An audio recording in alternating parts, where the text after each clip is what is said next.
Поращей хисават 10 миллиард шумыра хайканзын швалатта марах чинем балаха можауниште чишай удунан хошта шамалканын уйтыхай швалатты онкологии аппадунион бонов якушенкотта премьер-министр Михаил Мишустин хошта амалканзын круг дображах гафонд шармагунда яшнышанкоттой президент мунафамагашка асықыттағы наса жыра хайканзыштық шай миллиард шумым хисавады шардарын хаштамгашка фараштай шамалканзышты армашт хоштана фалыма реабилитациян қауға техникон фарашты.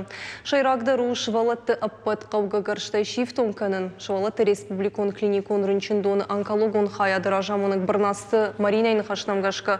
Сагат ирыштон афазма в жарниж рабарак бай ыртын шабимым. Ныртака хығдылауы шыдафанзайырта швалоны. Алаждар баштуны басар хайынсы май швалаттын шаниш фаругдар каной.